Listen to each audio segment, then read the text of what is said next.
sommes rassemblés mardi pour mettre au point cette journée, donc on devait se retrouver tous ici. C'est ce qui s'est passé ce matin. Ensuite, on a balisé la zone. On a fait 100 mètres sur 20. On a découpé 2 fois 100 mètres sur 10.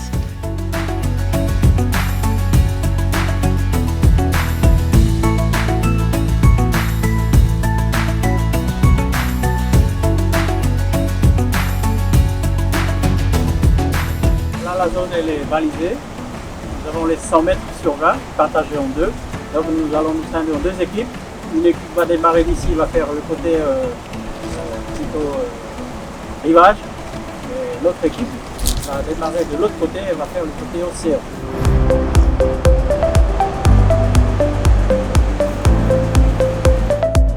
C'est mis à 2 équipes dans des sens différents pour ramasser vraiment minutieusement au niveau de la plage pour trouver tous les petits déchets jusqu'à 5 mm.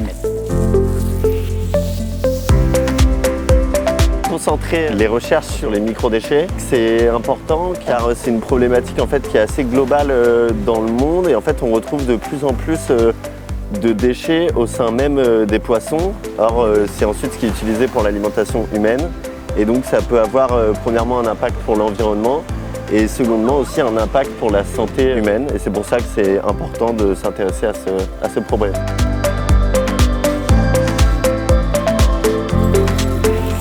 C'était important d'assister à cette journée pour nettoyer l'île parce qu'il y a plein de saletés. Je trouve que c'est une bonne action de ramasser les déchets et aussi faire des analyses pour voir s'il y a du plastique dans les poissons aussi.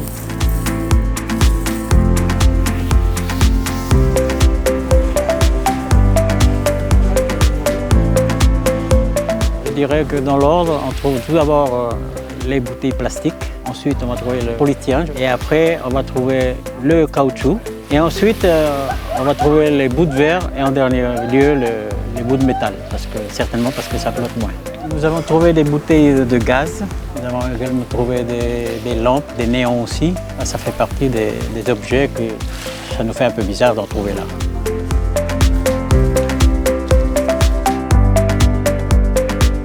Ensuite, on a rassemblé tout ce que nous avons trouvé.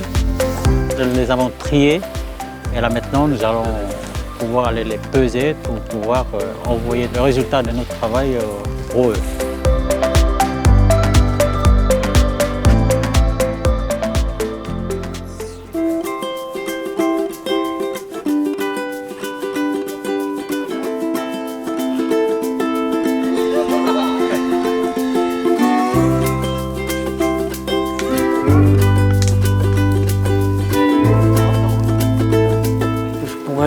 C'est comme message aux gens, c'est de ramasser leurs déchets, de faire des tris. Maintenant, il y a l'écotaxe, ça peut leur rapporter aussi de l'argent et aussi ça peut être bien pour la nature, pour éviter de polluer. Je pense qu'il est important qu'on prenne conscience tous ensemble de l'importance de réutiliser, recycler et réduire le nombre de déchets afin d'avoir tout d'abord un environnement propre, ce qui est quand même plus agréable et c'est aussi important pour notre santé à nous en fait d'avoir des océans avec le moins de plastique possible. Alors le message que je dirais à la population, c'est de faire attention à leurs déchets, de façon à pouvoir les centraliser, les ramener au centre d'enfouissement technique. Je pense que nous avons un effort à fournir pour la relève, parce que nous devons prendre en compte aussi ceux qui suivent derrière nous. La vie est ainsi faite et il n'y a pas que nous, il y en a qui suivent derrière nous, donc il faut qu'on fasse attention à leur avenir.